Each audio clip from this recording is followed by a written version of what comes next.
इतरे दस्यवः, इस प्रकार से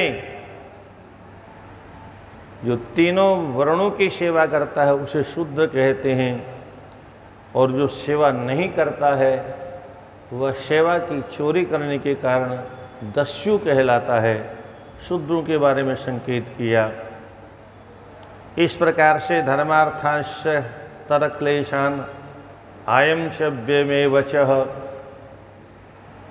आयुर्देशम मरणम पापम भाग्यम तथैव च। मनुष्य की आयु किस पर निर्धारित है? धर्म पर। उसकी मृत्यु उत्तम होगी अधम होगी उसके अपने धर्म कर्म पर निश्चित है। उसका जीवन में उसका पाप करना उसके पूर्व जन्म के कर्मों के अनुसार निश्चित है। उसी से उसके जीवन में व्याधि मानी। शारीरिक रोगों को व्याधि कहते हैं और मानसिक रोगों को आधि कहते हैं। मन में जो चिंताएं हैं, मानसिक रोग जिसको कहते हैं, मन में ऊहापोह, मानसिक आधि।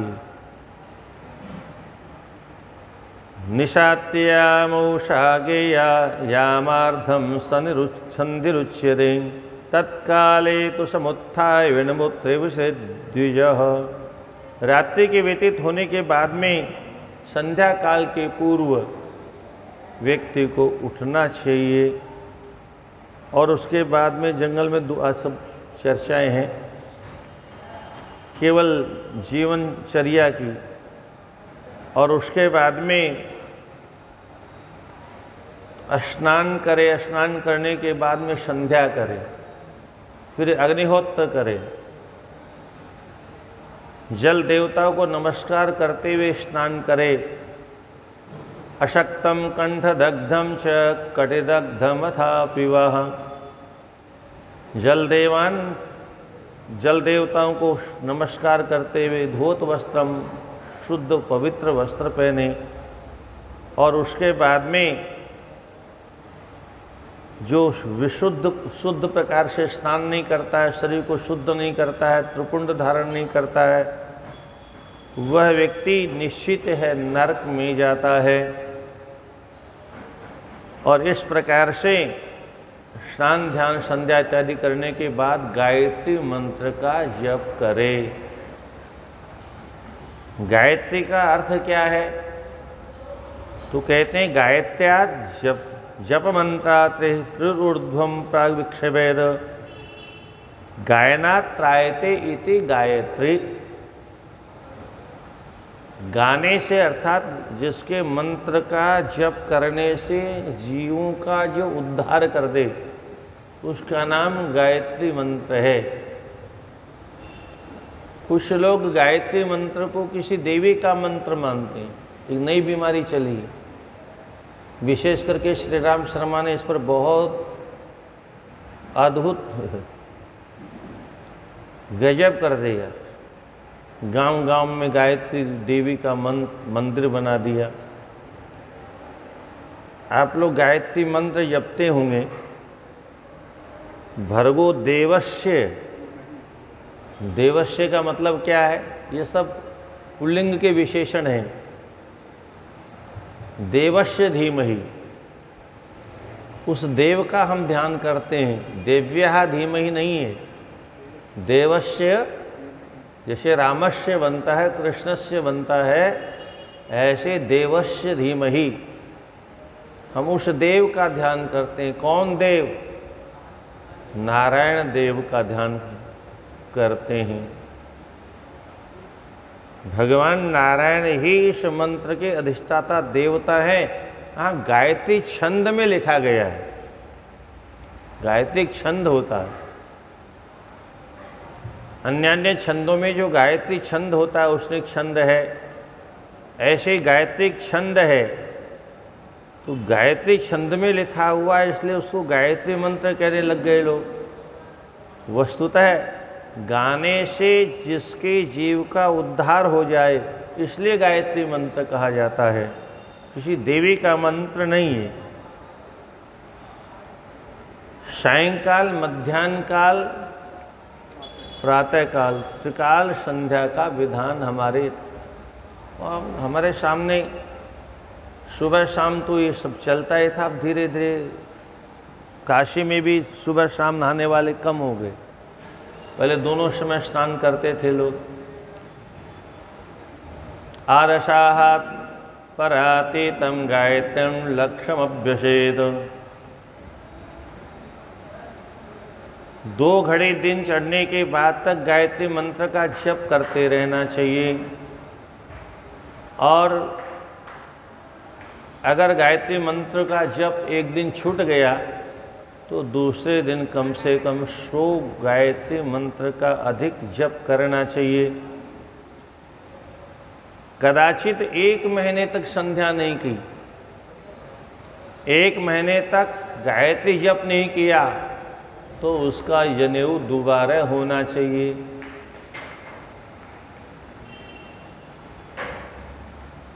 अभी शास्त्रों में बहुत कुछ लिखा है परंतु हम नहीं पढ़ते, ये हमारा दुर्भाग्य है। मासातीते तो नित्य ही पुनश्चोपनयनम चरेत। 1 महीने तक जो संध्या ब्राह्मण नहीं करता है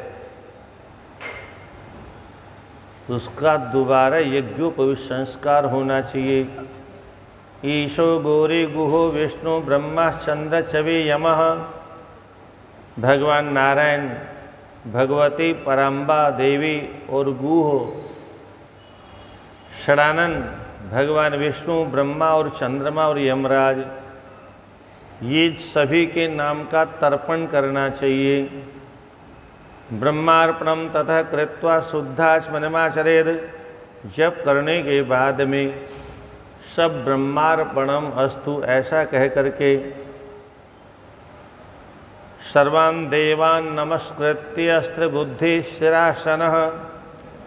सभी देवों को नमस्कार करने के बाद में प्रणव मंत्र के साथ गायत्री का अभ्यास करें। केवलम वा जपे नित्यम ब्राह्मणस्य पूरेद। सहस्त्रमभिषे नित्यम प्रातः ब्राह्मण पुंगवः। कम से कम ब्राह्मण को 1000 गायत्री मंत्र नित्य जप करना चाहिए। और कहीं श्राद्ध कान खा ले तो डबल जप करना चाहिए। श्राद्धन जल्दी पचता नहीं है, पर ब्राह्मणेतर कौन भोजन करेगा? भोजन ब्राह्मण ही करेगा, तो उसे फिर डबल जप करना चाहिए, अन्यथा दोष लगता है।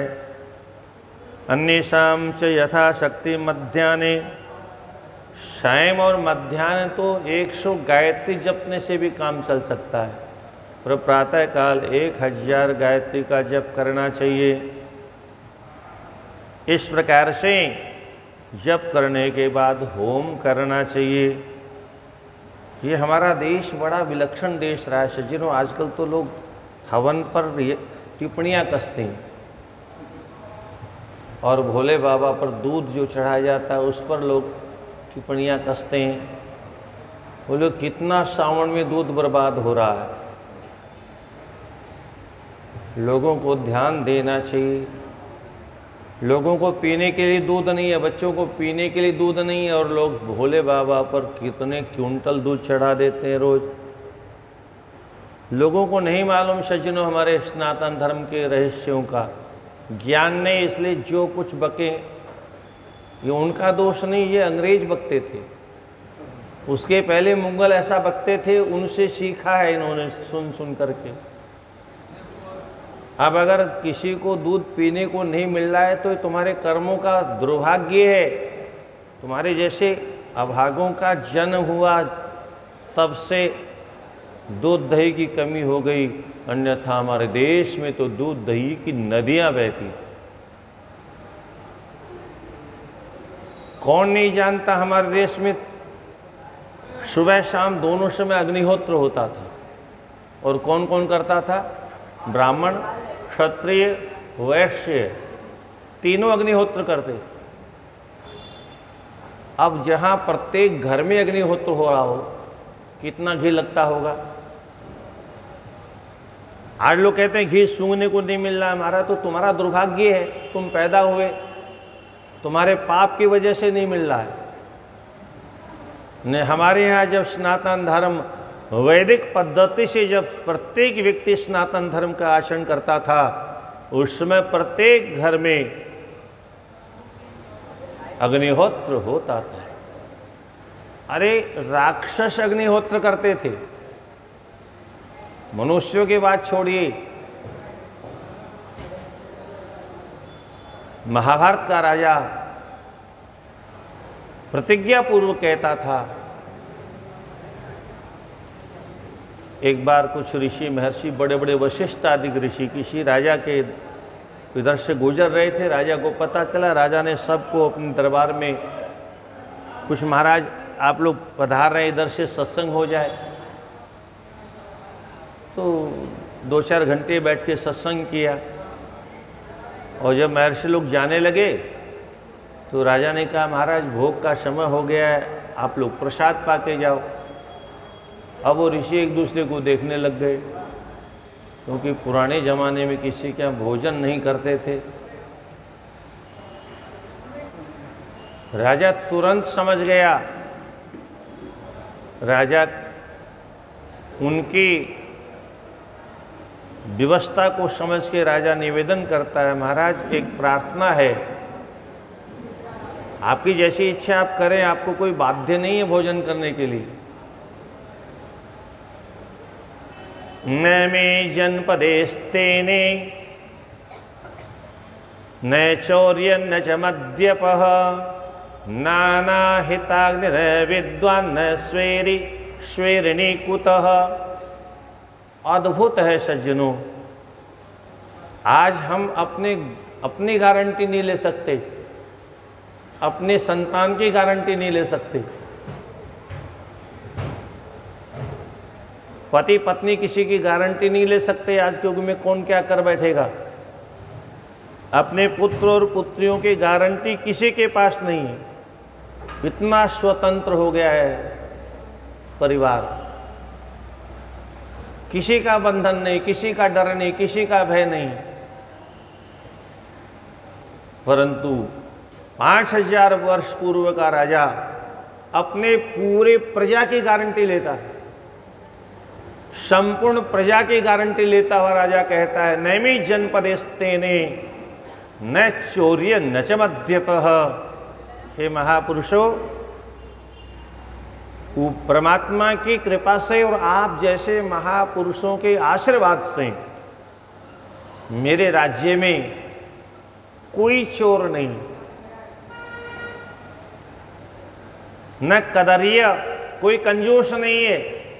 न में जनपदेस्तेने न कदरिय न च मद्यपः, कोई कंजूस मेरे राज्य में नहीं है, और कोई शराब पीने वाला नहीं।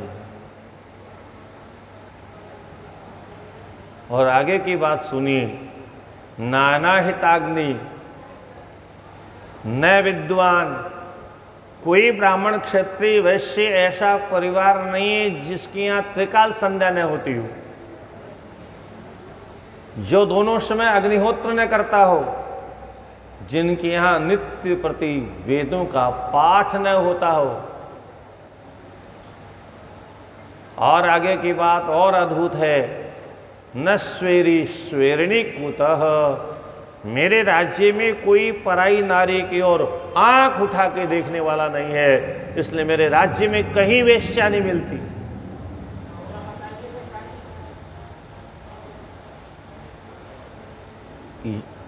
अब मेरा देश का अन्न कैसा होगा? वो राजा कहता है, मेरे खजाने का अन्न कैसा होगा? ये आपकी इच्छा है, आप प्रसाद पाओ नहीं पाओ, पर मेरे यहाँ का अन्न विशुद्ध है, निर्मल है, शुद्ध है, आपकी बुद्धि को विकृत नहीं करेगा, आपके भजन में बाधा नहीं बनेगा, आपके सात्विकता में कहीं राजसी और तामसी विकार नहीं आएंगे।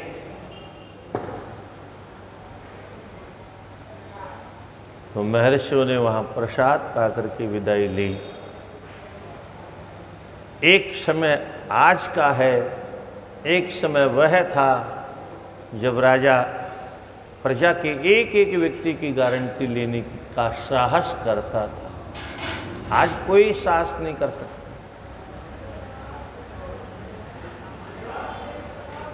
तो लक्षद्वादश युक्तस्तु पूर्ण ब्राह्मणैरितः गायत्या लक्षहीनं तो वेद कार्य न योयते।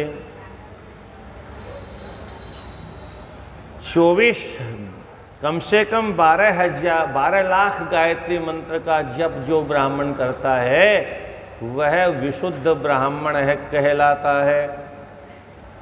और जिसने 1 लाख गायत्री का भी जप नहीं किया जिस ब्राह्मण ने, वो किसी पूजा पाठ में बैठने का अधिकारी नहीं, उसको किसी शुभ काम में नहीं लेना चाहिए। गायत्र्या लक्ष्यहीनम तु वेद कार्य न योजयेत। किसी वैदिक कार्य में, जप में, तप में, पूजा में, पाठ में, किसी भी काम में उसका प्रयोग नहीं किया जा सकता, अधिकार नहीं उसे।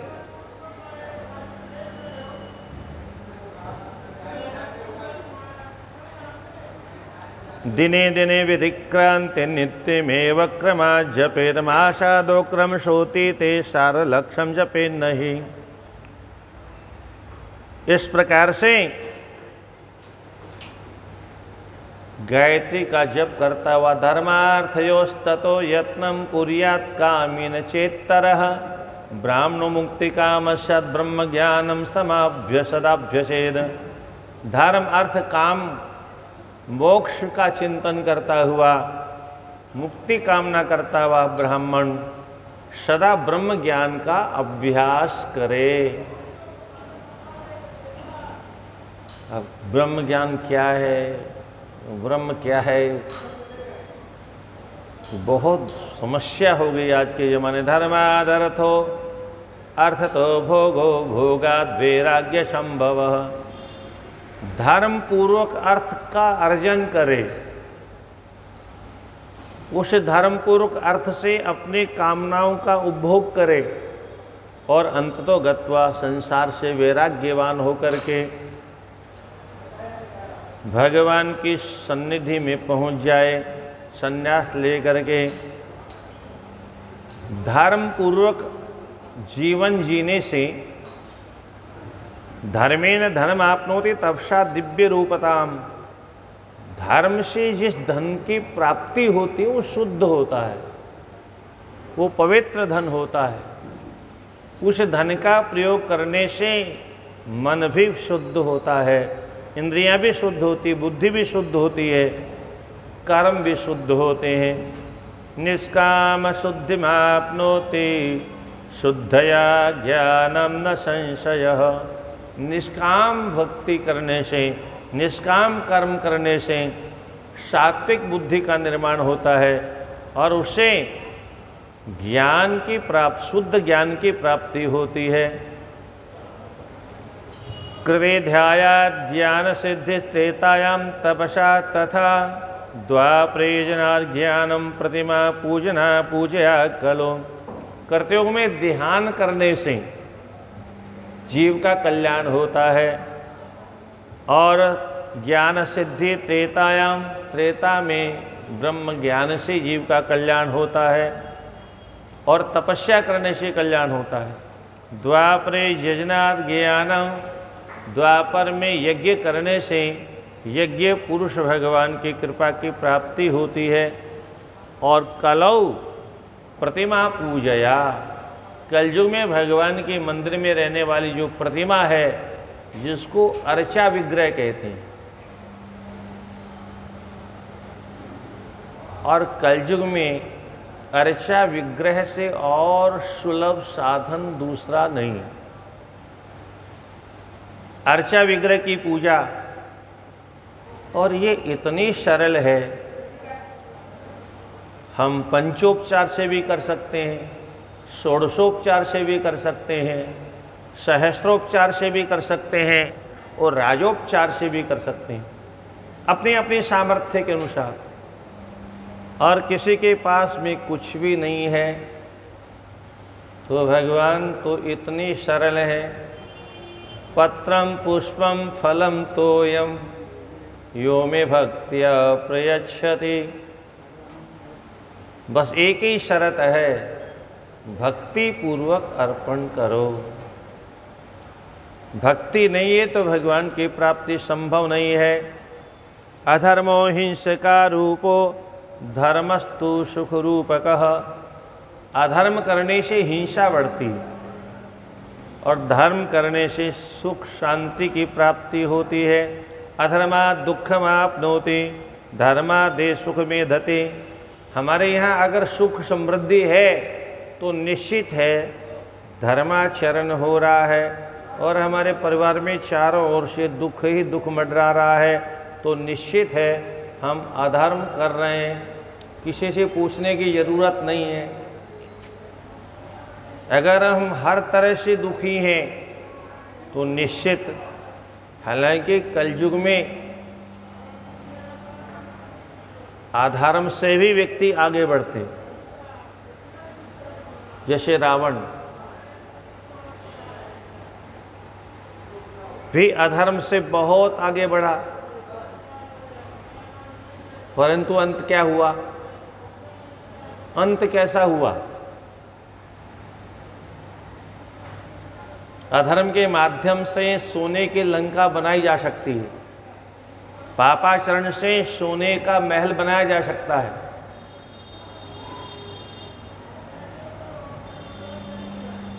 पर हनुमान जी की एक नज़र से वह जल करके खाक भी राख भी बन सकती है।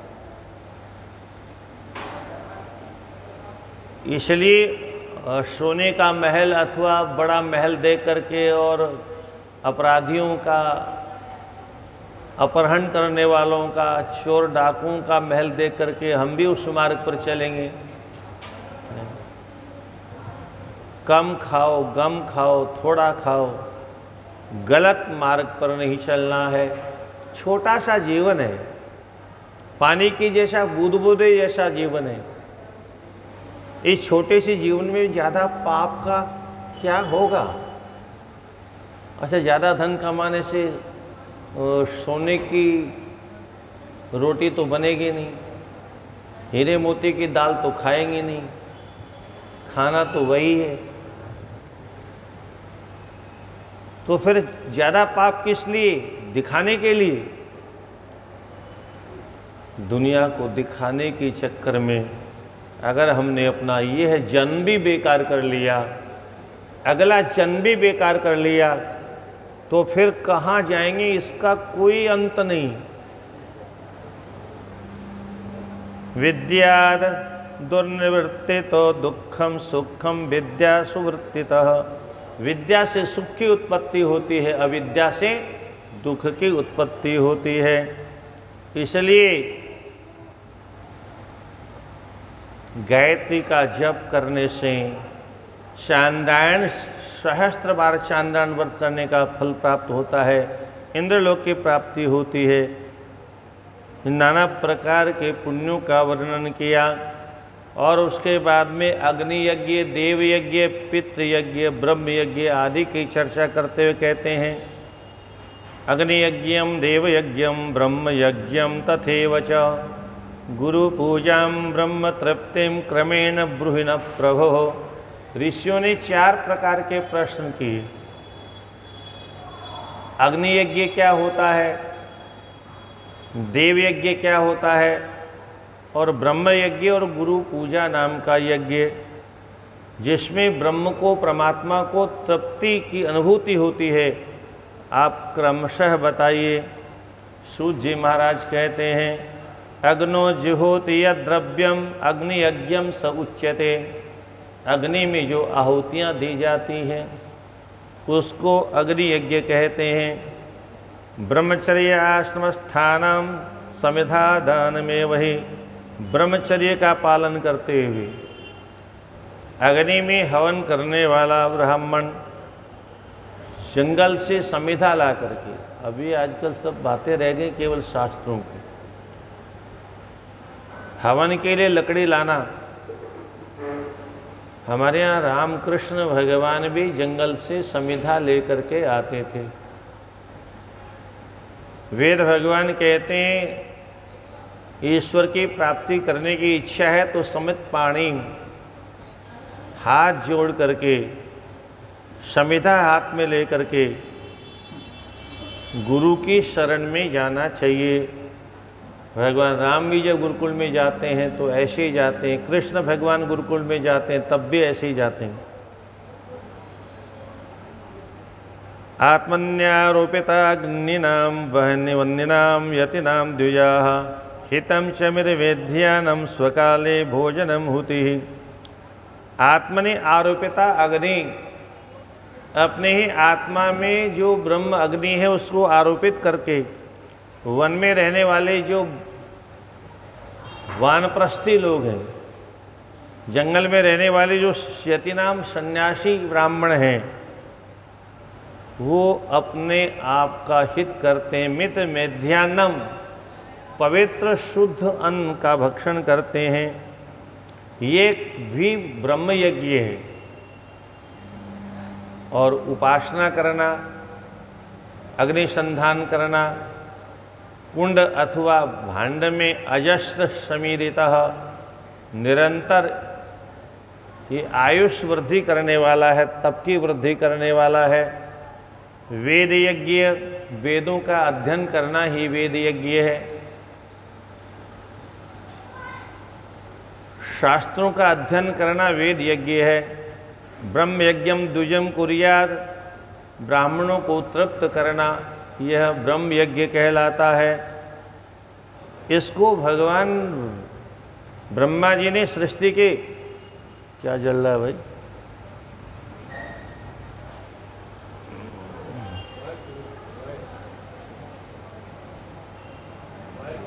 तार जल रहा है।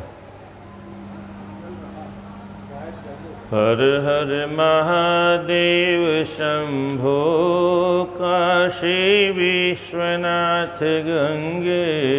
हर हर महादेव शंभो काशी विश्वनाथ गंगे। हर हर महादेव शंभो काशी विश्वनाथ गंगे। हर हर महादेव शंभो काशी विश्वनाथ गंगे। शुभ काम के लिए उत्तम देश भी आवश्यक है, उत्तम काल भी आवश्यक है। दान के लिए उत्तम पात्र की आवश्यकता है। गीता में भी भगवान कहते हैं पात्रेभ्यस्य दीयते दानम। दान कहाँ देना चाहिए? बोले सत्पात्र में देना चाहिए। अरे हम 50 रुपये किलो का दूध लेते हैं तो सत्पात्र, अच्छे पात्र में लेते हैं। अगर गंदे पात्र में लें तो फट जाएगा, नाली में फेंकना पड़ेगा। तो अच्छी तरह से उसको धो करके तब दूध लेते हैं। फूटे हुए पात्र में नहीं लेते, गंदे पात्र में नहीं लेते। हमारे यहाँ तो बहुत से महात्मा ये भी आजकल कहते हैं कि ये जो हमारा पात्र है जिसमें कथा रूपी दूध हम लोग लेते हैं, अगर पात्र हमारा गंदा है तो कथा जाते ही फट जाएगी, रुकेगी नहीं, टिकेगी नहीं, बर्बाद हो जाएगी। कथा तो बहुत सुनी हमने, पर चूंकि कथा हमारा पात्र इतना दूषित था, काम क्रोध लोभ ईर्ष्या द्वेष मद और मात्सर्य भरा हुआ इस अंतःकरण के घट में है, कथा चाहे जितनी अच्छी क्यों न जाए और भीतर जाते जाते वो फट करके बर्बाद हो, कुछ भी नहीं बचा। इसलिए पात्र सब जगह अच्छा देखा। अरे कन्यादान करते हैं हम तो पता नहीं कितनी जूतियां घिस देते हैं। क्या ऐसे थोड़े ही चाहे जिसको दे देते हैं। किसी वस्तु का दान देना हो तो सत्पात्र की खोज करते हैं। और आजकल तो बहुत खोजबीन करने के बाद में भी फिर खोटा सिक्का निकल आता है। क्या बोले महाराज 5 करोड़ रुपया लगाया पर छोरी 5 दिन ही, क्या कर। ये हमारे कुसंस्कारों का परिणाम है, ये मैकाले की शिक्षा का परिणाम है, ये सिनेमा का तांडव जो बच्चे देखते हैं टीवी और मोबाइल में, उसका दुष्परिणाम है। हमें पता नहीं हमारे बच्चे बिगड़ क्यों रहे हैं। हम लोग भी तो थे जो बड़ों का कहना मानते थे। हमारी संतान क्यों बिगड़ गए भाई? हमारे देखते देखते इतना परिवर्तन क्यों हो गया? किसका दोष है? दुशील मातृदोषेण पितृदोषेण मूर्खता। अगर हमारे बच्चे शीलवान नहीं है, चरित्रवान नहीं है, आचरणवान नहीं है, तो कहीं न कहीं माँ का दोष है, और बालक अगर मूर्ख रह गया तो उसमें पिता का दोष है। हमारे शास्त्रों में सब लिखा, छोड़ा नहीं किसी को भी। माता शत्रु पिता वैरी यो बालो न पाठित। वो माता शत्रु है, वह पिता उस बच्चों का वैरी है जो पढ़ाता लिखाता नहीं। अब आप कहते हो हमने तो पता नहीं कौन कौन सी डिग्रियां, ये इन डिग्रियों ने तो बर्बाद किया है। इस पढ़ाई से हमारी माताएं जो अनपढ़ थीं वो बहुत अच्छी थीं। राधे राधे। हम लोगों के घरों में अक्सर जो माताएं रहीं, दादी रही, वो सब अनपढ़ थीं। लगभग उस समय विद्यालय थे ही नहीं।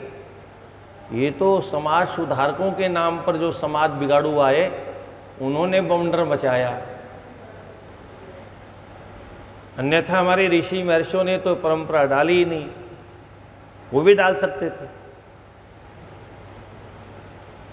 भागवत में स्पष्ट लिखा है, जिस समय यज्ञ पत्नियां भगवान का दर्शन करने चली गईं और 24 लोग वहीं रह गए, तो कहते हैं धिक कुलम धिक क्रियादाक्षम विमुखा एतुधुक्षजे।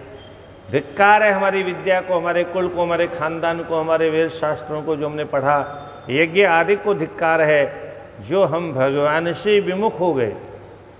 अरे हमसे अच्छी तो हमारी घरवालियाँ हैं। और वहाँ वो क्या कहते हैं उसको सुनिए आप। नाशाम द्विजाति संस्कारो न निवासो गुरोरपि।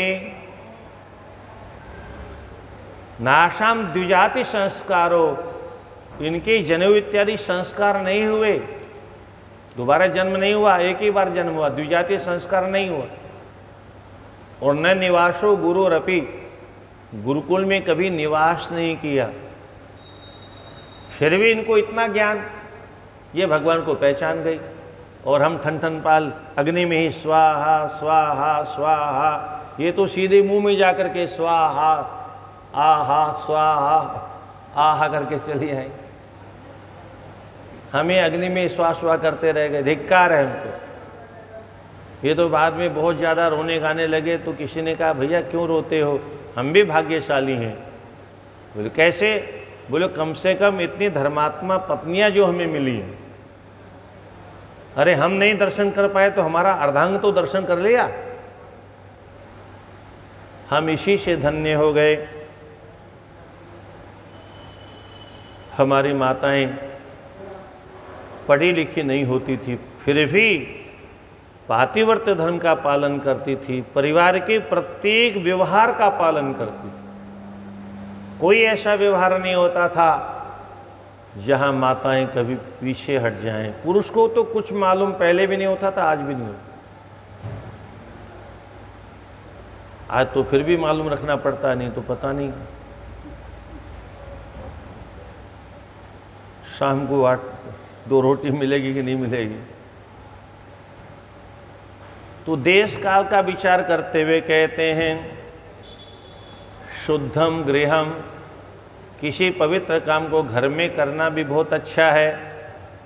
देवयज्ञ, पितृयज्ञ, ऋषि यज्ञ जो भी घर में भी संभव है, परंतु उससे अधिक कहाँ पुण्य मिलता है।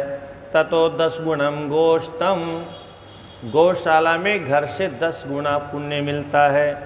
जल तीरम ततो 10, और वहाँ से बहती हुई नदी अथवा सरोवर के तट पर शुभ काम करने से उससे भी 10 गुना फल मिलता है। ततो 10 गुणम बिल्व, उससे 10 गुना फल बेल के पेड़ के नीचे, बिल्व पत्र के वृक्ष के नीचे पुण्य करने से फल मिलता है। अथवा तुलसी के बगीचे में, तुलसी के पौधे के पास में, अथवा अश्वत्थ मूलम, पीपल के वृक्ष के जड़ में बैठ करके पुण्य कर्म करने से अधिक फल मिलता है। ततो देवालयम, उससे 10 गुना पुण्य देवालय मंदिर में पुण्य कर्म करने से उपलब्ध होता है। तीर्थ तीरे ततो 10, उससे भी 10 गुना फल तीर्थ में जा कर के पुण्य करने से उपलब्ध होता है। ततो 10 गुणम नद्यात, उससे अधिक 10 गुना फल नदी के किनारे मिलता है। और नद्या ततः 10, और इस प्रकार से सप्तगंगा नदी तीर्थम तस्या 10 गुणम भवेत। सप्तगंगा, जैसे यहाँ पंचगंगा घाट है, ऐसी सप्तगंगा भी कहीं घाट होगा। तो 7 धाराएं जहाँ गंगा की बहती, वहाँ उससे भी 10 गुना पुण्य मिलता है। गंगा के तट पर, गोदावरी के तट पर, कावेरी के तट पर, ताम्रपर्णी के तट पर, सिंधु नदी के तट पर, सरयू, रेवा, इन सब के ऊपर और समुद्र के तट पर क्रमशः 10-10 गुना पुण्य मिलता है। और पर्वताग्रे ततो 10, पर्वत के शिखर के ऊपर उससे भी 10 गुना पुण्य मिलता है। बद्रीनाथ जी, केदारनाथ जी, गंगोत्री, यमुनोत्री, अमरनाथ जी, ये सब पर्वतों के अग्र श्रेणियों में गिने जाते हैं। सर्वास्मादिकम ध्येयम यत्र च रोचते मनः, अथवा जहाँ हमारा मन मान जाए वहाँ भी पुण्य प्राप्त होता है। कृते पूर्ण फलम ज्ञेयम, सतयुग में धर्म का 100% फल मिलता था। त्रेता में 1 पाद कम होकर के 75% फल मिलने लगा। द्वापर में केवल आधा रह गया। कलयुग में केवल 1 हिस्सा रहा, 1/4 रह गया।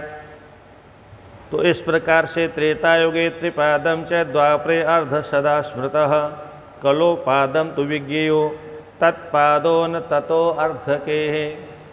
कलयुग में 1 पाद मात्र शेष रह गया, कभी कभी उससे भी आधा ही मिलता है। शुद्धात्मना शुद्ध दिने पुण्यम समफलम विदुः, जिस समय हमारा मन शुद्ध हो, हमारा चित्त शुद्ध हो, हमारा हृदय शुद्ध हो, धन शुद्ध हो, दिन शुद्ध हो, उस दिन पुण्य कर्म करने से उत्तम फल प्राप्त होता है। तस्मात् 10 गुणम ज्ञेयम रवि संकर्मणे बुधाः, उससे 10 गुना फल रवि की संक्रांति आने पर, रवि की संक्रांति आने पर फल प्राप्त होता है। इसमें विश्वग योग में 10 गुना फल प्राप्त होता है। और इस प्रकार से मृग संक्रमण काल होता है अथवा चंद्र ग्रहण के समय फल प्राप्त 10 गुना अधिक होता है। चंद्र ग्रहण से भी 10 गुना अधिक सूर्य ग्रहण के समय पुण्य प्राप्त होता है। इस प्रकार से कालोत्तमे विदुः जगद्रूपस्य सूर्यस्य विश्वयोगाच्यरोगदम। भगवान सूर्य जगत गुरु हैं, संपूर्ण जगत रूप है, अर्थात सारे जगत में इनका प्रकाश है। तो सारे जगत में इनका प्रवेश है तो जगत रूप कहलाते हैं। इस प्रकार से जन्मरक्षे च वृत्तान्ते, अपने जन्म नक्षत्र में उत्तम पुण्य कर्म करना चाहिए। अथवा सूर्य राग अर्थात सूर्य ग्रहण के समय कोट्यार्क ग्रहणम विदुः, इस प्रकार से महापुरुषों ने करोड़ों सूर्य ग्रहण के समान इस सूर्य ग्रहण को बताया है। तपोनिष्ठा ज्ञान निष्ठा योगिनो यतिस्तथा पूजाया पात्रमेति च पाप संस्कारकम। जो तपस्या में लगा रहता है, जो ज्ञान में सदा दृढ़ रहता है, जो योगी है, जो योगी का मतलब यूजरी योगे। आजकल ठीक है, लोग कोई कुछ भी कहे, योग ऋषि कहे, चाहे जो मर्जी सो कहे, पर आसन कराने का नाम योग नहीं है। इसको योगा तो कह सकते हैं। योग का शुद्ध अर्थ है यूजरी योगे। योग का मतलब जुड़ना, किससे? जीवात्मा का परमात्मा से मिलना, इसका नाम योग है। अब उस मिलने की विधि में जो विधि हो उसका नाम योग होता है। उसमें अष्टांग योग भी है, उसमें षड कर्म भी है, खट कर्म भी बोलते हैं, नेति धोती बजरोली बस्ती आदि आदि। ये विविध क्रियाएं हैं जो शरीर का शोधन करती हैं, क्योंकि बिना शरीर का शोधन किए नाड़ियों का शोधन नहीं होता। बिना नाड़ियों के शोधन के मन बुद्धि इंद्रियां शुद्ध नहीं होती। इसलिए योग का भी अपने आप में महत्व है। यम नियम आसन प्राणायाम प्रत्याहार धारणा ध्यान समाधि, इनका भी अपनी जगह महत्व है, परंतु ये सब केवल ग्रंथों में रह गए। क्या केवल ग्रंथों तक सीमित रह गए, और इन ग्रंथों को पढ़ने वाले कहीं कहीं सीमित रह गए। ये तो वर्तमान की दशा है, कल क्या होगा भगवान जाने। केवल नाचना कूदना मात्र कथा सीमित रह जाएगी, शास्त्रों की चर्चा कहीं नहीं होगी, और तब हमारा समाज किधर जाएगा पता नहीं। एक बार किसी ने विवेकानंद जी से पूछा, आप लोग इतने संत महात्मा हो, इतना धर्म का प्रचार करते हो, तब इतना अधर्म बढ़ा हुआ है, क्यों बढ़ा हुआ है? अगर इतने महात्मा लोग प्रचार कर रहे हैं फिर भी अधर्म क्यों बढ़ा हुआ? तो स्वामी जी बोले, कल्पना करो कितने प्रचार कर रहे हैं तब ये दशा है, और एक भी नहीं रहेगा तो क्या होगा? एक भी नहीं रहेगा तो क्या होगा? उदाहरण दिया, इतने डॉक्टर हैं, इतने अस्पताल हैं, फिर भी रोग बढ़ता जा रहा है। मान लो एक भी डॉक्टर नहीं हो दवा करने वाला, एक भी औषधि देने वाला नहीं हो, तो क्या होगा प्रजा का? डॉक्टर औषधि देता है रोगों की, और संत महात्मा भी रोग की ही औषधि देते हैं। डॉक्टर के द्वारा तो रोग देखे जा सकते हैं विविध मशीनों के माध्यम से। खून की चेकिंग करके रोग पकड़ लेगा, एक्सरे करके रोग को पकड़ लेगा, पर संत महात्मा तो अपनी दिव्य दृष्टि का ही एक्सरे डाल के रोग को पकड़ते हैं। वो सर्वत्र अपने ज्ञान चक्षुओं से समाज को पहले से ही सावधान करते रहते हैं, पर आज कोई सुनने को तैयार नहीं। बड़ी भारी समस्या है। तो चतुर्विंशति लक्षम गायत्र्या जप संयुतः ब्राह्मणस्तु भवेत् पात्रम संपूर्ण फल भोगदम। सबसे उत्तम दान का पात्र कौन है? जिस ब्राह्मण ने 24 लक्ष गायत्री का जप कर लिया। मंत्रों का पुरस्करण करने का क्रम है शास्त्रों में। जिस मंत्र में जितने अक्षर हैं उतने लक्ष्य जप करने से उस मंत्र का पुरस्करण हो जाता है। गायत्री मंत्र में चूंकि 24 अक्षर हैं, इसलिए एक एक अक्षर का एक एक लक्ष्य रूप में जप करने से 24 लक्ष्य जप करने के बाद वह ब्राह्मण सबसे उत्तम पात्रत्व को प्राप्त करता है। उसमें दान देने से संपूर्ण फल अक्षय कारकम, अक्षय पुण्य की प्राप्ति होती है। संपूर्ण फल भोगदम पतनात् त्रायते इति पात्रम शास्त्रे प्रयुज्यते। पतनात् त्रायत, पतनात् त्रायते, पतन से जो रक्षा करे। पतन मानी गिरना, नीचे की ओर गिरना। उसमें नरक तक भी आप जा सकते हैं, हम लोग नरक में भी पहुंच सकते हैं, वो भी गिरना ही कहलाता है। अपने धर्म से नीचे गिरना, इसका नाम भी पतन है। अपने अच्छे व्यवहार से नीचे गिरना भी पतन है। अपनी जिह्वा से हल्की भाषा का प्रयोग करना भी पतन है। बुरी नज़र से किसी को देखना, यह दृष्टि का पतन है। बुरे भाव से किसी का स्पर्श करना, यह त्वचा का पतन है।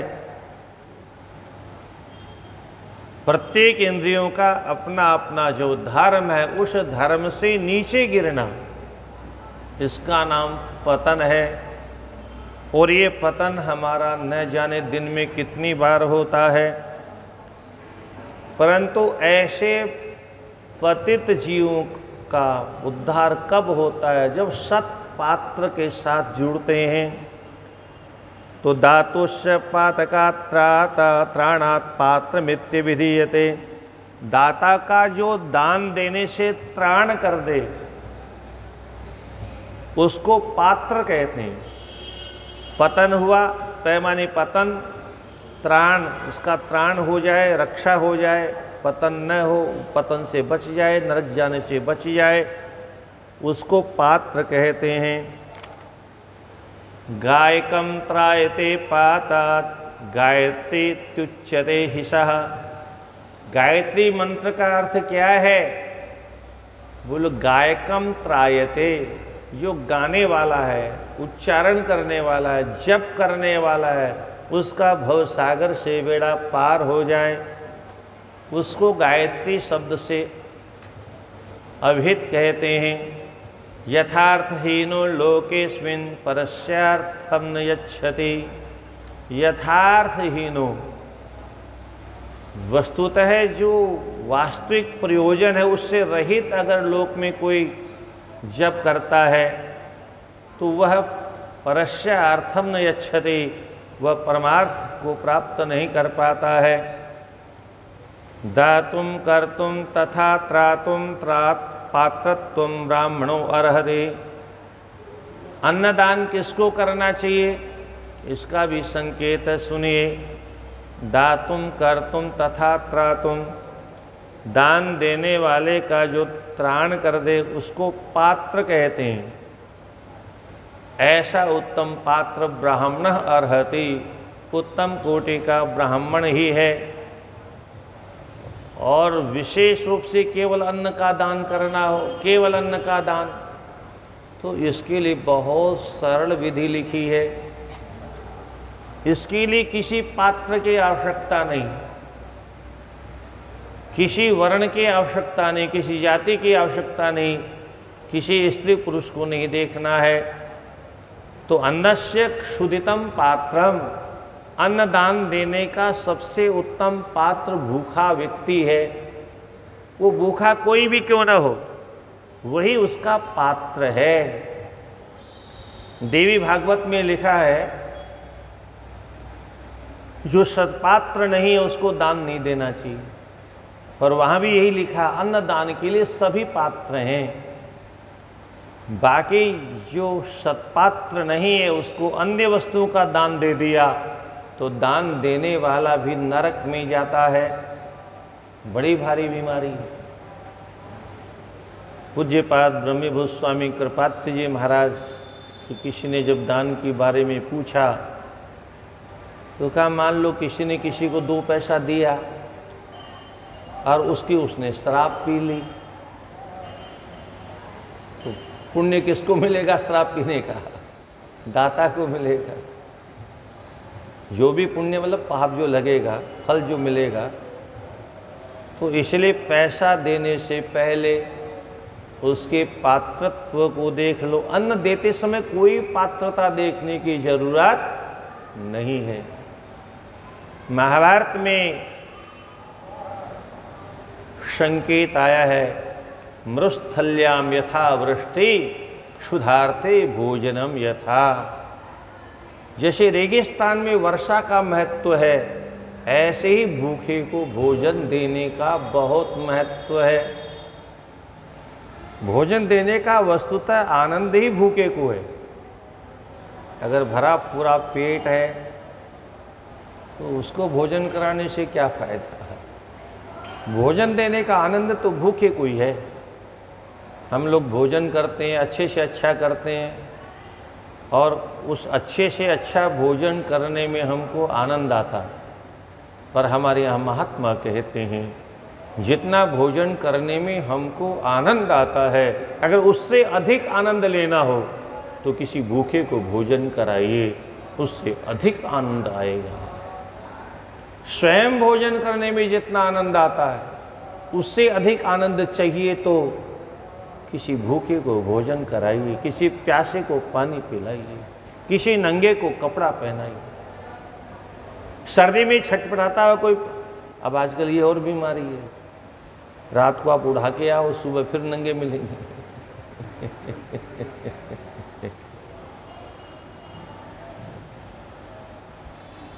लोगों ने भी बड़ी बड़ी सिनेमा देख देख कला सीख ली है। तो अन्नस्य क्षुदितं पात्रम नारी नरमयात्मकम। अन्न दान देने के लिए सबसे उत्तम पात्र भूखा व्यक्ति है, चाहे स्त्री हो चाहे पुरुष हो। ब्राह्मणम श्रेष्ठम आहूय यत्काले सुसमाहितं तदर्थम शब्द अर्थम वा संबोधकमभिष्टदम। अथवा अन्य कुछ दान देना हो तो उत्तम ब्राह्मण को आहूत करके उसे दान देना चाहिए। इच्छावंत प्रदानम च।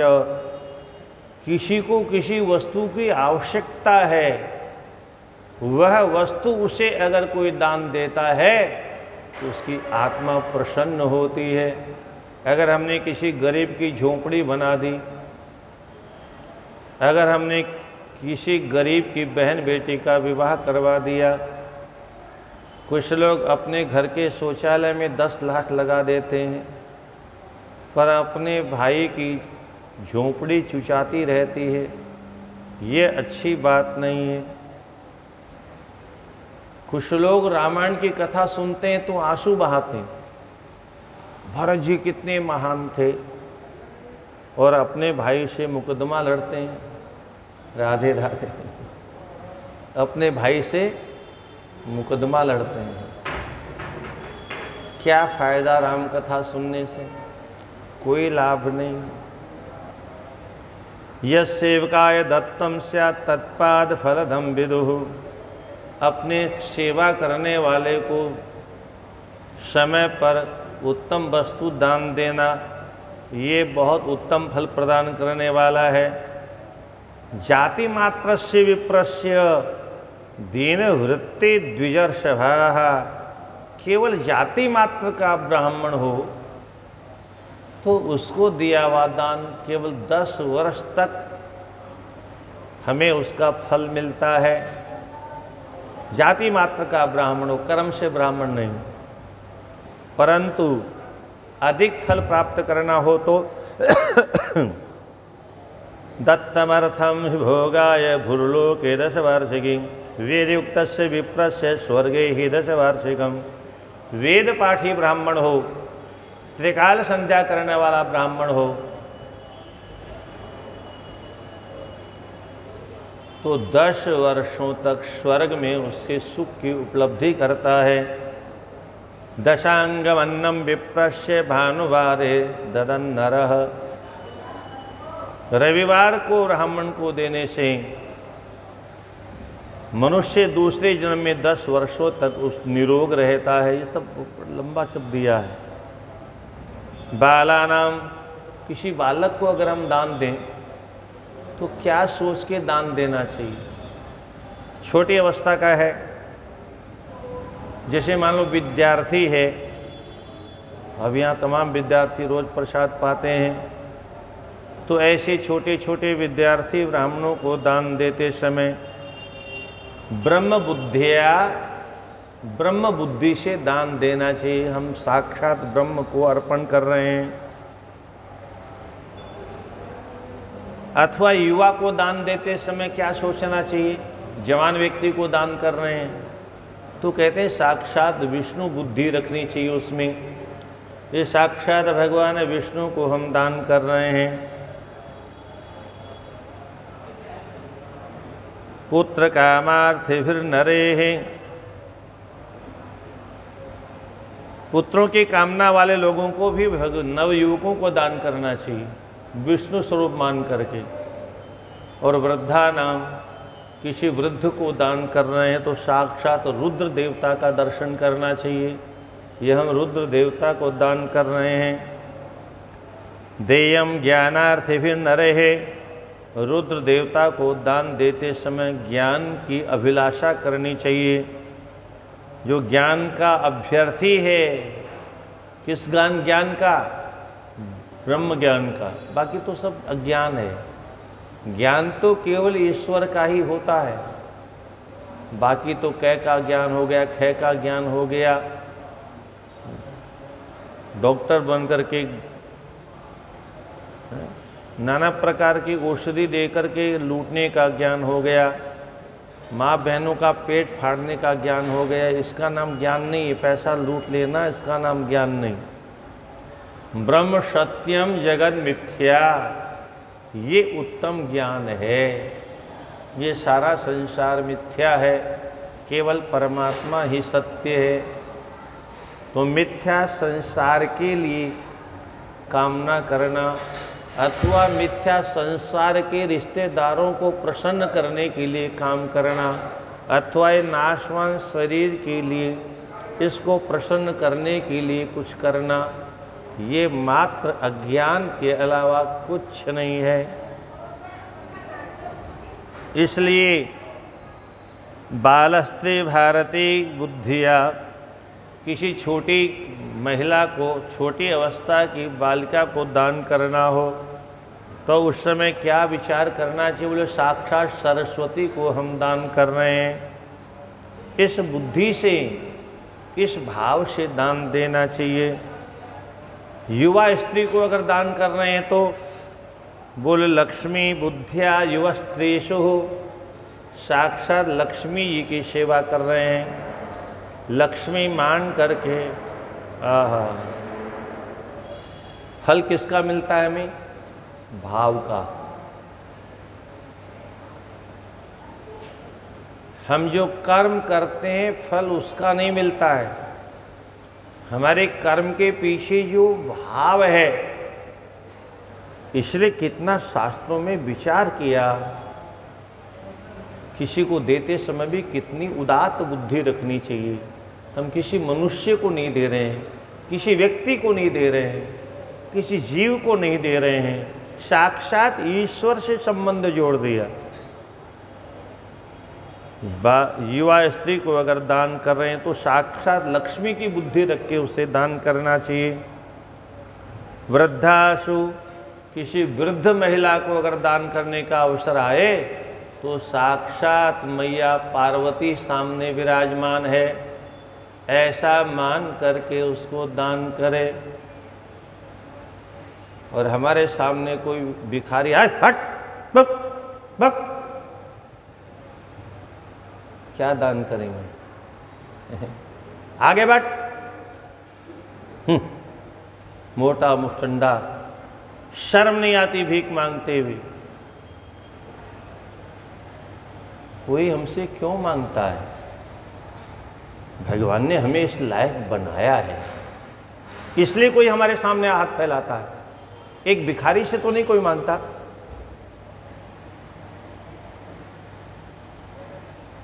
भगवान ने हमें कुछ दिया है,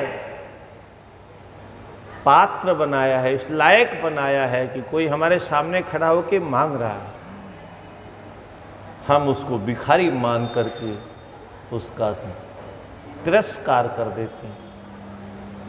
शास्त्रों में बहुत अच्छी अच्छी बातें लिखी है सज्जनों। जब कोई किसी भिखारी को धक्का देता है तो शास्त्र क्या कहता है? शास्त्र कहता है जिसको तुम भिखारी समझते हो भिखारी नहीं है। अरे बोले भीख मांग रहा भिखारी नहीं तो क्या है? बोले नहीं, गलत फहमी में मत रहना, भीख मांगने वाला नहीं है। भिक्षुकान्येव भिक्षुन्ते बोधयन्ति गृहे गृहे। घर घर में जा करके सबको जगाता है, घर घर में जाके सबको ज्ञान देता है। क्या ज्ञान देता है? बोलो हे अन्नदाता हमेशा देते रहो, हमेशा देते रहो, हमेशा इसी प्रकार से देते रहो। किसी नास्तिक ने पूछा कंजूस देवता ने, हम नहीं दें तो क्या फर्क पड़ता है? तो उसने कहा अन्नदाता बहुत बड़ा फर्क पड़ता है। अरे बोले बताने क्या फर्क पड़ता है? बोले सुनो,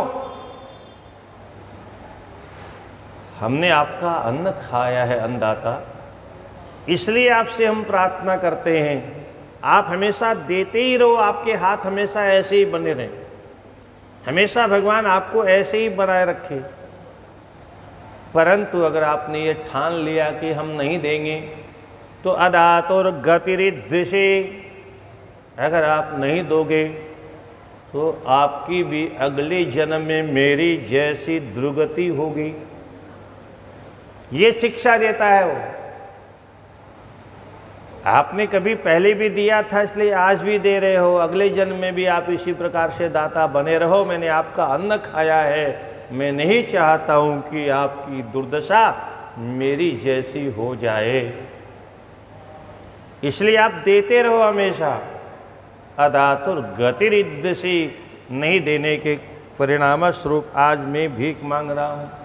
मैंने अगर पूर्व जन्म में दिया होता तो मेरी ये दशा क्यों होती? इसलिए भूल करके कभी किसी भिखारी का अपमान भिखारी समझ के नहीं करना चाहिए।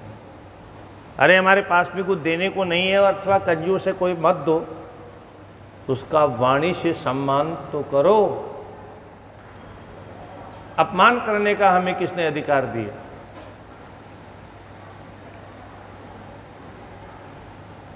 बहुत से लोगों को गीता याद है पर घर में 24 घंटा झगड़ा करते रहते।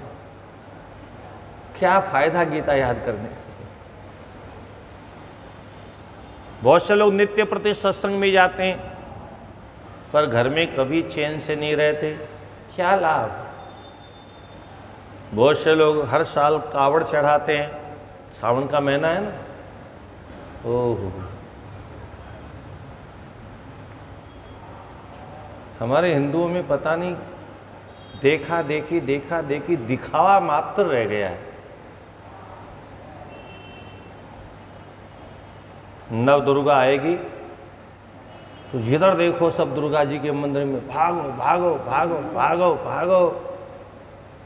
9 दिन बाद में पता नहीं दुर्गा जी वहां से कहाँ चली गई, कोई उधर झांकने भी नहीं जाता।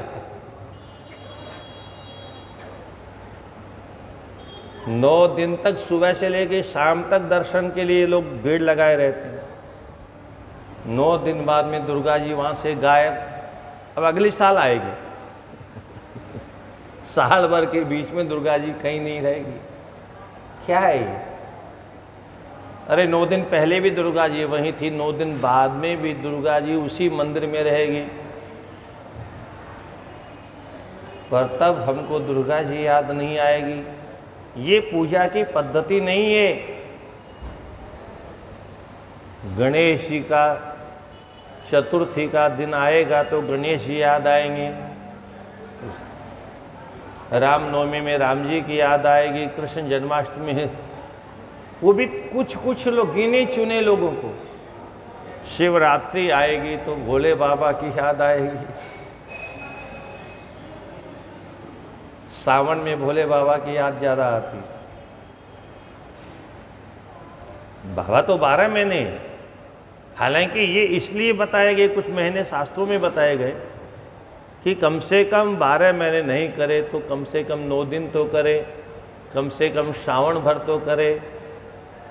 अभ्यास करने के लिए बताया ये नहीं कि आप जीवन भर इतने के आगे बढ़ना ही नहीं, इससे आगे बढ़ो। क्योंकि संसार में हम इधर भी बढ़ना चाहते हैं, उधर भी बढ़ना चाहते हैं, परिवार भी बढ़े, घर भी बढ़े, मकान भी बढ़े, दुकान भी बढ़े, बाल बच्चे भी बढ़े, सब बढ़े, धर्म ही क्यों घटे? जप ही क्यों घटे? पूजा ही क्यों घटे? पाठ ही क्यों घटे? उसमें कमी क्यों हो? वो उतना ही क्यों हो जितना 50 वर्ष पहले कर रहे? उसमें वृद्धि होनी चाहिए। उसमें अगर वृद्धि नहीं हुई, इसका मतलब हम 50 वर्ष पहले जिस क्लास में हमने एडमिशन लिया, आज भी उसी क्लास में बैठे हैं, वहां से आगे नहीं खसके। तो ये ऐसा पढ़ने वाला विद्यार्थी कहां जाएगा?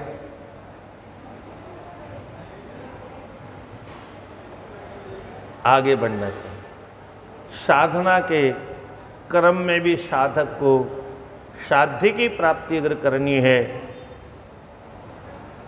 तो वृद्धाशु पार्वती बुद्धिया देयम आत्मार्थिभिर्जने, अपने ही आत्मा स्वरूप मान करके मैया पार्वती की पूजा करनी चाहिए। ब्राह्मणों का जो उत्कृष्ट स्वरूप है उसमें पहला अयाचित वृत्ति, किसी से आशा न करे, वो उत्तम कोटि का ब्राह्मण। 2 नंबर के ब्राह्मण शील वृत्ति, खेतों में जो अन्न गिर जाए काटने के बाद में, अब तो किसानी नहीं छोड़ता, क्या कोई बीनेगा क्या? पर पहले ऐसा नहीं करते थे। उनको मालूम था ब्राह्मण देवता लोग आएंगे, इसलिए जानबूझ के कुछ ज़्यादा गिरा देते थे। दान की धन ना घटे, जिम सरिता को नीर। शील वृत्ति का जो मिल जाए उसी से वर्ष भर सारा कार्यक्रम करते थे। कुछ लोग अंश वृत्ति से काम चलाते थे। अंश वृत्ति वह वृत्ति है जो मंडियों में दाने गिर जाएं, अनाज मंडी में गेहूं, चावल, जोट, मटर, चना, जो उसको बीन के ले आए उससे काम चलाए। शुद्ध द्रव्य, इसका नाम शुद्ध द्रव्य होता था ये। और पूर्ण फलदम विदुः, ऐसे महापुरुषों का जीवन उस पूर्णतम परमात्मा की प्राप्ति करने में सक्षम होता था। शुक्ल प्रतिग्रहा दत्तम मध्यमम द्रव्यमुच्यते। श्वेत सात्विक दान उत्तम दान गया माना गया है। द्रव्य दान मध्यम दान माना गया। कृषि वाणिज्य इनके द्वारा उपार्जन धन से दान करना ये अधम दान माना गया है। क्षत्रियाणाम विषाम चैव शौर्य वाणिज्यकार्जितम उत्तमम द्रव्य मित्याहु शूद्राणाम भृतकार्जितम। क्षत्रियों क्षत्रिय धर्म के द्वारा, वैश्य धर्म के द्वारा जो उपार्जित धन है वह उत्तम धन माना गया है। और इस प्रकार से सभी प्रकार के आस्तिक किसे कहते हैं? सामान्य परिभाषा में आस्तिक की परिभाषा हमारे यहाँ की गई है, अस्तिति आस्तिक है। क्या बोले? ईश्वर है ऐसा जो मानता है वो आस्तिक है। और नास्ति इति न अस्ति इति नास्तिक, ईश्वर नहीं है ऐसा जो मानता है वह नास्तिक है। परंतु यहाँ की परिभाषा बहुत गजब की। वेद शास्त्रम समादाय बुद्ध्वा गुरुमुखा स्वयं कर्मणाम फल मस्तीति बुद्धिरास्तिक्य मुच्यते।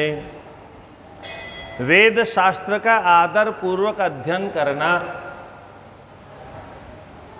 और गुरुजनों के द्वारा जैसा पढ़ाया जाए उसको श्रद्धा पूर्वक पढ़ना, स्वयं और गुरु जी के माध्यम से पढ़ना, ऐसे महापुरुषों के कर्म की कोई संख्या नहीं होती। ऐसे कर्म करने वाले, ऐसे जीवन जीने वाले आस्तिक कहलाते हैं, जो वेदों पर विश्वास करते हैं, गुरु वाक्य पर विश्वास करते हैं और वेद शास्त्र के अनुरूप चलते हैं, कभी शास्त्रों के विपरीत नहीं चलते। उसको आस्तिक कहते हैं। और चूंकि आज हम शास्त्रों को नहीं जानते,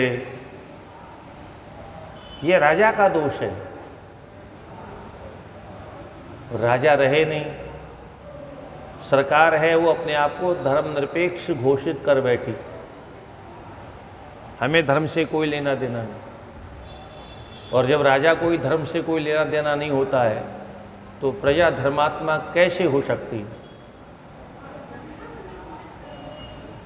महाभारत में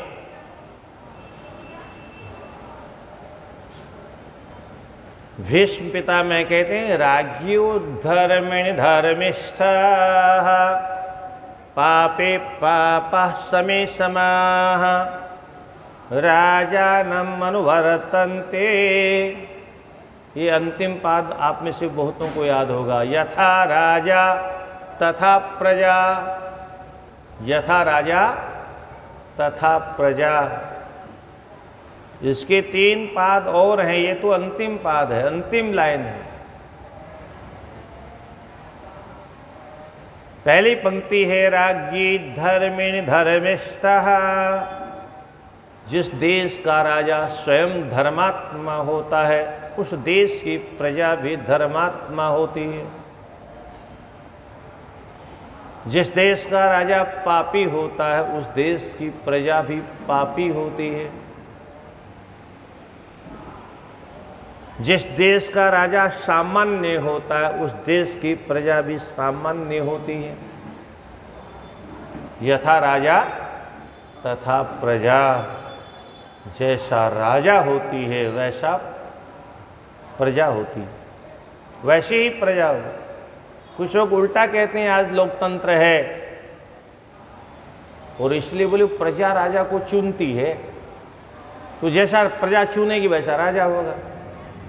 अरे प्रजा चुनती अवश्य है, तो प्रजा के हाथ में कुछ नहीं है, डंडा राजा के हाथ में होता है। मिलिट्री से लेकर के, पुलिस फोर्स से लेकर के, सब कुछ देश की अर्थव्यवस्था से लेकर सब राजा के हाथ में होता है। इसलिए राजा जैसे प्रजा को नचाएगा। अगर नहीं मालूम हो तो यूपी में आके देख लो। राधे राधे।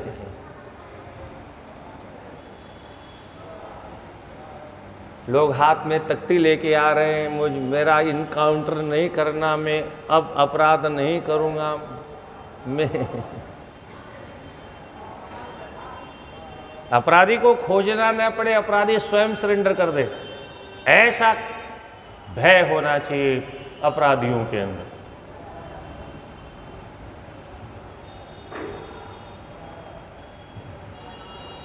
राजा रहे नहीं, नेता हो गए। और आश्चर्य की बात आपको बताऊं, नेता किसे कहते हैं ये भी इनको नहीं मालूम। नेताओं को ये पता नहीं नेता का अर्थ क्या होता है।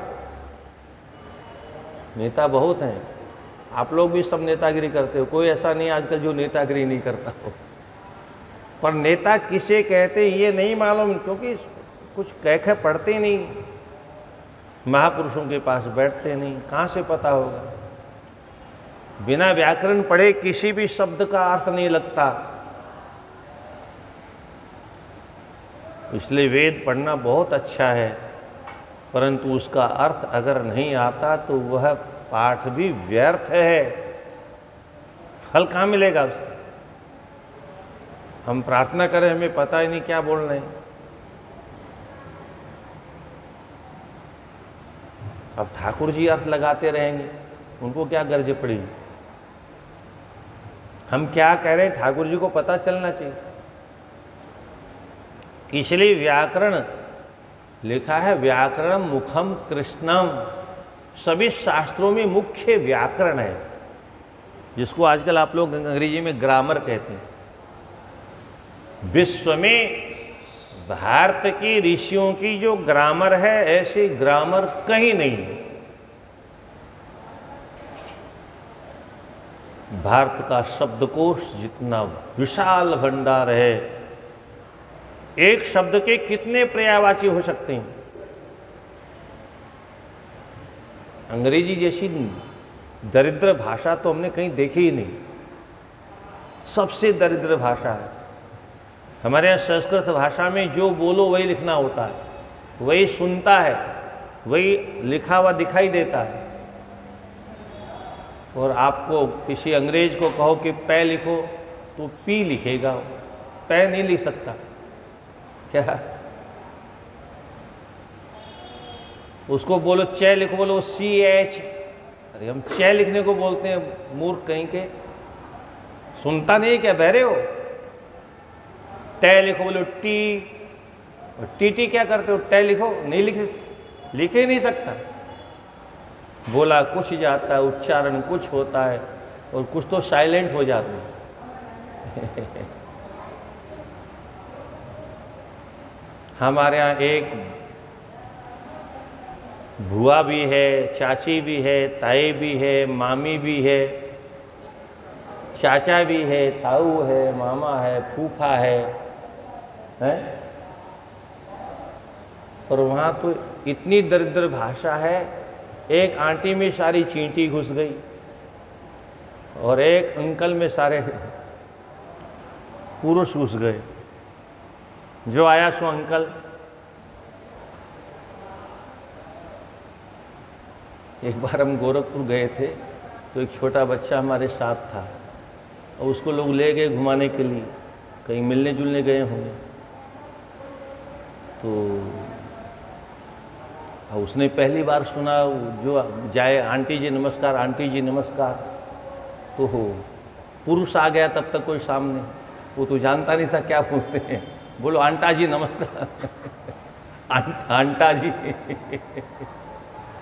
आकर के फुल पुरुष समझ के उसको आंटा बना दिया।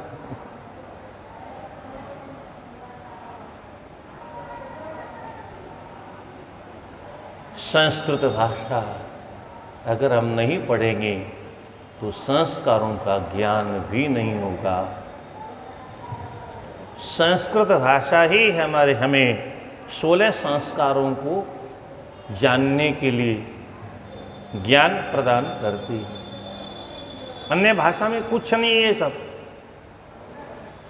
मैं तो यहाँ तक कहता हूँ, मनुष्य किसे कहते हैं कोई माई का लाल विश्व में नहीं बता सकता। अगर वो संस्कृत का विद्वान नहीं है तो शकल तो भगवान ने हमको मनुष्य की दे दी, पर आज हमें पता नहीं मनुष्य किसको कहते हैं, मनुष्य का लक्षण क्या होता है।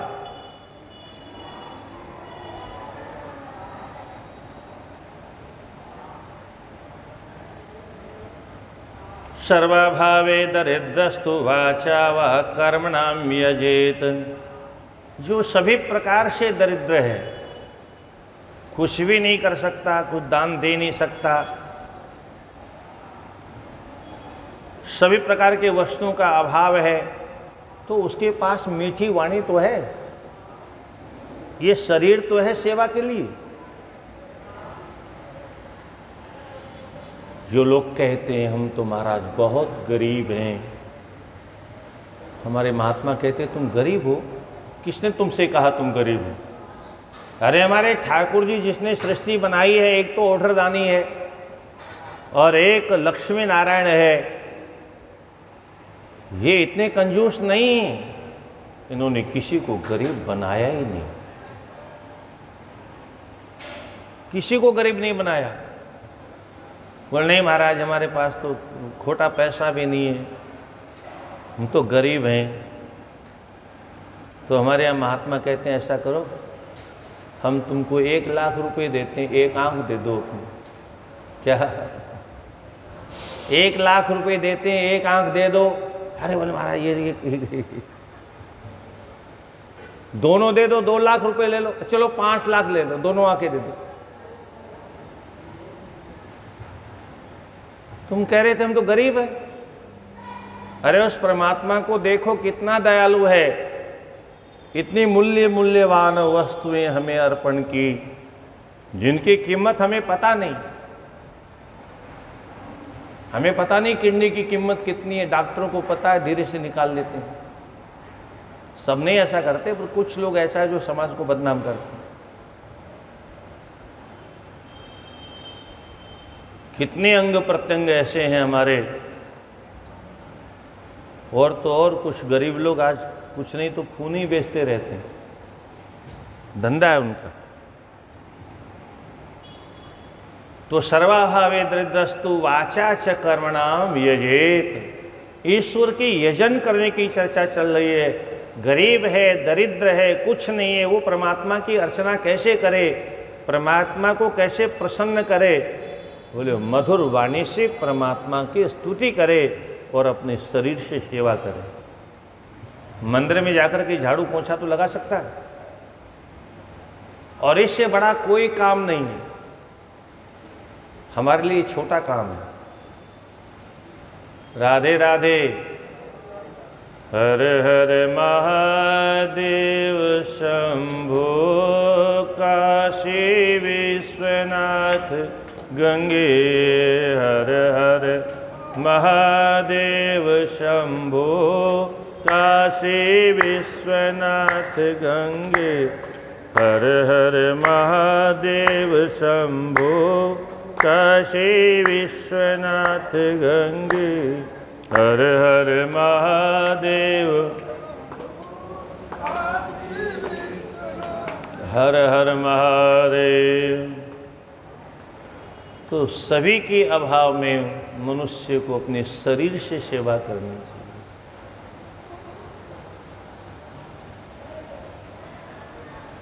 इससे बड़ी कोई सेवा नहीं हो सकती। धन देना ये बहुत सरल है, और आजकल लगभग ऐसा ही होता है। बड़े लोग पैसा ले जाओ, समय नहीं, समय नहीं है हमारे पास, पैसा ले जाओ।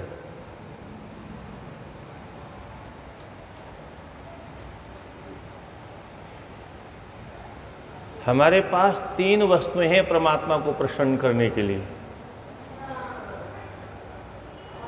तन, मन, धन। हमें 3 वस्तुएं मिली, और हमारे यहाँ महात्मा लोग बहुत सुंदर बंटवारा करते हैं। कौन तन को पाकर के खुश होगा? भगवान कहते हैं उसको तन दे दो। धन पाकर के जो प्रसन्न होते हो उनको धन दे दो। परंतु दुनिया में कोई ऐसा है जो मन पाकर के खुश होता हो? अपने किसी रिश्तेदार से, अपने किसी पारिवारिक सदस्य से, किसी मित्र से, अथवा अपने पति पत्नी एक दूसरे से आपस में कहें, देखो भाई ये धन तुम्हारे लिए धन तो तुमको हम दे नहीं सकते, और शरीर से हमारे पास समय नहीं है, ध्यान से समझिएगा बात को, और मन से हम तुम्हारे साथ हमेशा हैं। क्या? मन से सदा तुम्हारे साथ हैं, 24 घंटे, आधी रात को, देश में विदेश में कहीं पर भी मन से हम सदा तुम्हारे साथ थे, हैं और रहेंगे। बस तन नहीं मांगना, धन नहीं मांगना। दुनिया में कोई ऐसा है जो कहेगा वाह आप बहुत अच्छे हो, हम क्या करेंगे धन का, क्या करेंगे तन का, आपने मन दे दिया, बस हम तो वाह वाह हो गए। ऐसा कोई कहेगा? इस दुनिया में कोई भी मन को पाकर के खुश होने वाला नहीं, किसी को मन की जरूरत नहीं। इस दुनिया में अगर किसी को जरूरत है, या तो धन की जरूरत है अथवा हमारे तन की जरूरत है। कोई हमारे तन का भूखा है, कोई हमारे धन का भूखा है। हमारे मन से किसी को कोई लेना देना नहीं। मन कहाँ जा रहा है, मन कहाँ आ रहा है। भगवान कितने दयालु हैं, कितने कृपालु हैं, कितने दीन बंधु हैं। आहा हा हा। ठाकुर जी कहते हैं, दुनिया वालों तुम्हारे पास 3 चीजें हैं। दुनिया वाले जो चाहें उनको वो दे दो, और जिसको कोई लेने को तैयार नहीं हो कम से कम उसको मुझे दे दो।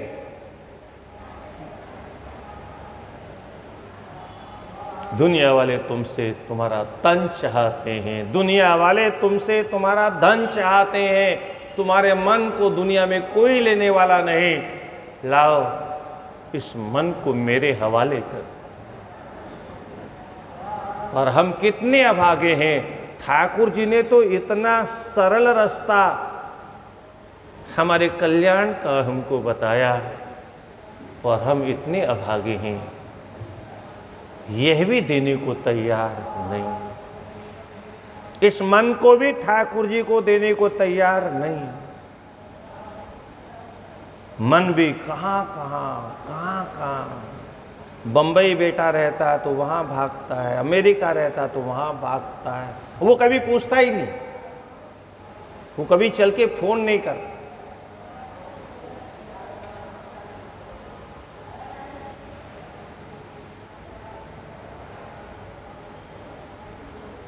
एक बहुत बड़े संत किसी बहुत बड़े धनिक के घर गए, तो एक नौकर तेल लगा रहा था। तो साधुओं को कभी मजाक करने की इच्छा हो जाती है, तो बोले भाई तुम्हारे चारों बेटे कहाँ गए? बोले एक बम्बई है, एक कलकत्ता है, एक अमेरिका है, एक इंग्लैंड में है। तो तुम्हारे पास में एक ही नहीं है? ये कौन है? बोले नौकर। बोले अच्छा, इसको क्या देते हो? बोलो 5,000 रुपये देते हैं महीने का। बोलो ये मकान दुकान किसको दोगे? बोले बेटे जाने, जो करना होगा मरने के बाद में, ये उनका है। बोले बनाया किसने? बोले हमने। तो बोले बेटों का क्यों हो गया? अरे बोले हमारे बेटे हैं इसलिए उनका हो गया। बोले तुम्हारे बेटे तुमको पानी भी नहीं पिलाते, फिर भी तुम्हारे बेटे हैं। जो तुम्हारी सारी सेवा कर रहा है, दिन रात जग करके तुम्हारी सेवा में रहता है, आधे रात को भी आवाज देते हो तो उठ के खड़ा हो जाता है, बीमारी में भी तुम्हारी सेवा करता है, सारे काम तुम्हारे ये करता है, कोठी उनको दोगे? अरे बोले बेटे और किसको दोगे? उनके नहीं। बोले मेरी बात सुनो, इस कोठी इस नौकर के नाम कर दो। अरे बोले वाह, ये कैसे हो सकता है? नौकर को नौकर जितना ही मिलता है। जिस औलाद को हमने पैदा किया वो हमारी, जो हमें पानी नहीं पिलाए तब भी हमारी, जो हमारी सेवा नहीं करे तब भी हमारी, हमारा मनी राम है ये हमारे हैं।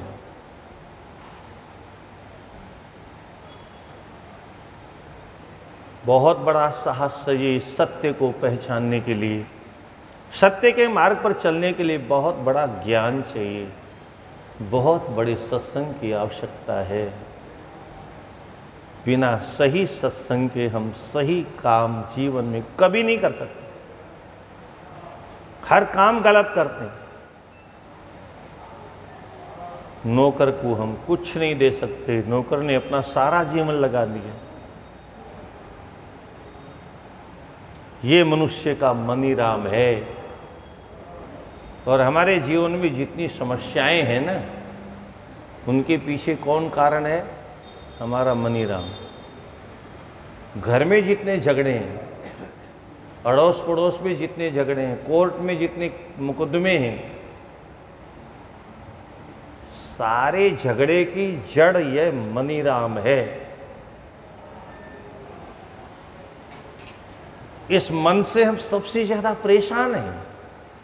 इस मन ने हमको बहुत बेचैन बना रखा है। मन ने हमें जितना दुख दिया किसी ने नहीं दिया, परंतु फिर भी हम अपने मन के गुलाम हैं।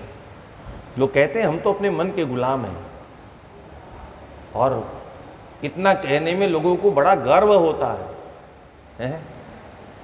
गुलाम है। अरे गुलाम हो बेशर्म, अरे मालिक होते तो भी समझ में आता है, हम तो अपने मन के मालिक, मन के गुलाम। गुलाम की भी कोई औकात होती है क्या? अपने मन को अपने बस में रखिए। और भगवान तो इसीलिए बार बार ये कहते हैं, मय्येव मन आधस्व।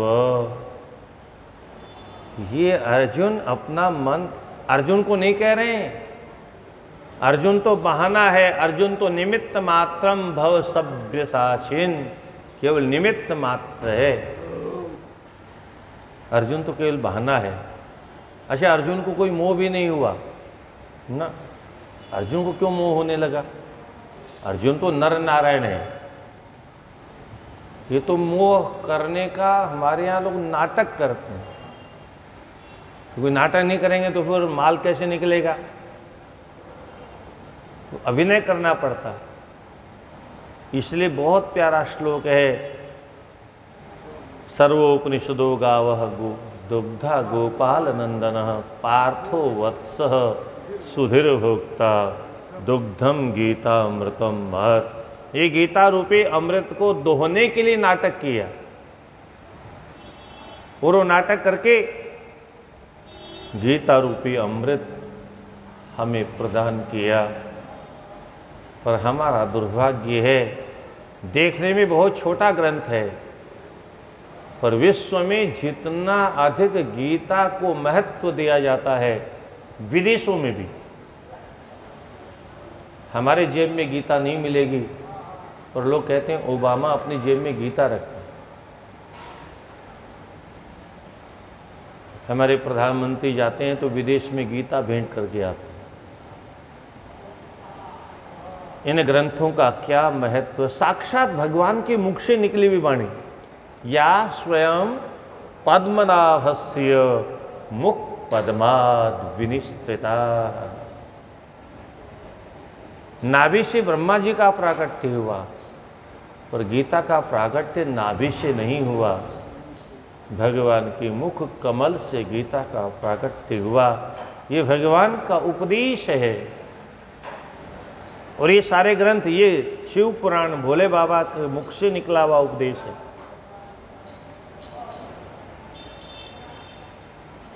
वाचिकम यजनम विद्या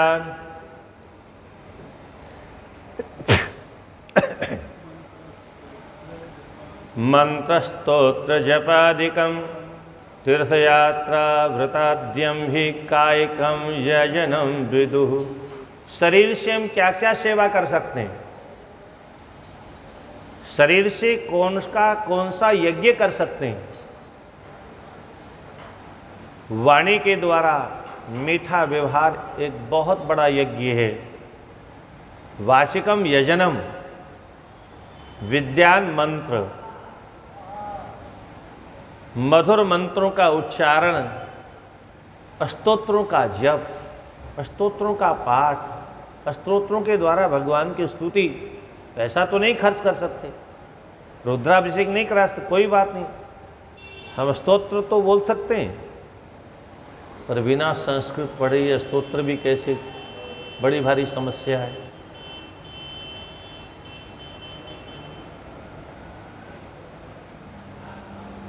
तीर्थ यात्रा, शरीर से तीर्थ यात्रा। आपको कि बिना पैसे यात्रा कैसे होगी? हमारे यहाँ तो पैदल यात्रा होती, ये ट्रेन से बस से तो अब जाने लगे लोग। और व्रत करना, ये कायिकम यजनम, शारीरिक यज्ञ है। ये बिना पैसे की संभव है, इसमें एक पैसा खर्च नहीं होने वाला। येन केनोपपायेन यल्पं वा देवा बहु देवता अर्पण उद्धिया च कृतं भोगाय कल्पते। अब चाहे जैसे करे इतने यज्ञ, थोड़ा अथवा ज़्यादा, जरूरी नहीं कि बहुत ज़्यादा करें। स्वल्पम अल्पम वा यदि वा बहु, थोड़ा अथवा ज़्यादा, और करने के साथ साथ में भाव क्या होना चाहिए? मैं करता हूँ ऐसा नहीं होना चाहिए, मैं करने वाला हूँ। अगर ऐसा भाव हो गया तो पतन हो जाएगा, अहंकार होगा। देवता अर्पणम बुद्धि, प्रत्येक अंगों में प्रत्येक इंद्रियों के देवता बैठे हैं, और वो देवता अपने अपने इंद्रियों में बैठ के अपने अपने कर्मों को करते हैं। जैसे आँख के देवता भगवान सूर्य हैं, तो देखता कौन है? सूर्य। आप कहोगे नहीं हम तो अपनी आँख से देखते हैं, तो रात के अंधेरे में देख के दिखाओ। रात में जब सूर्य नहीं रहते तब अंधेरे में आँख तो होती है, और ज़्यादा घनघोर अंधकार हो जाए तो अपना हाथ भी नहीं दिखाई देता। तो आँख के पास में शक्ति अगर है तो अंधेरे में दिखना चाहिए।